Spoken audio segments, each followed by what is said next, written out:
Sahabat Delima yang terkasih, kita bertemu kembali lewat sapaan firman Tuhan.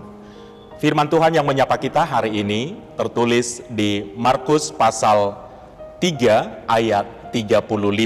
Demikian firman Tuhan.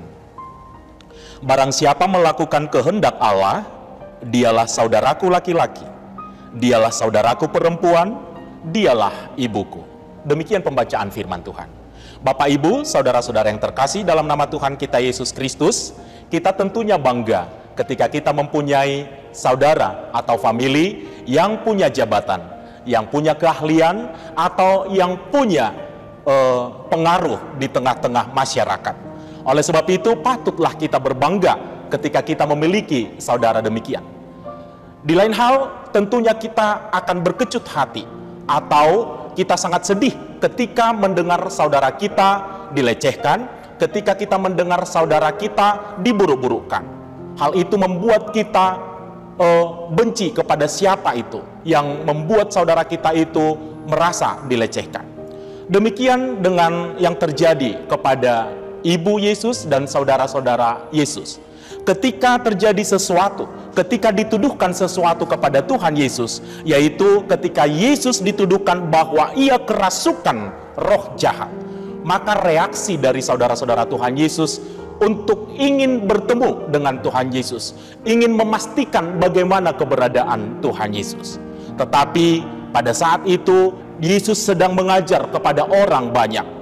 Ingin kita lihat dari firman Tuhan pada saat ini, Yesus tidak ingin saudaranya terlalu mengkhawatirkan apa yang terjadi kepada Yesus. Meskipun Yesus dituduhkan kerasukan roh jahat, itu tidak membuat Yesus berhenti untuk memberitakan kerajaan Allah. Yesus peduli akan keberadaan saudara-saudaranya. Yesus peduli akan rasa khawatir dari saudara dan ibunya. Demikian jugalah dengan kita. Patutlah kita peduli akan apa yang terjadi, akan apa yang dihadapi oleh saudara. Itulah yang disebut sebagai saudara. Ketika kita mempunyai rasa peduli akan apa yang terjadi dengan saudara-saudara kita, itulah yang disebut dengan saudara. Saling menopang, punya kepedulian, itulah juga yang disebut sebagai keluarga. Dalam hal ini, firman Tuhan mengajarkan kita juga bahwa kita menjadi saudara Yesus. Ketika kita melakukan kehendaknya, maka ini menjadi sukacita besar bagi kita.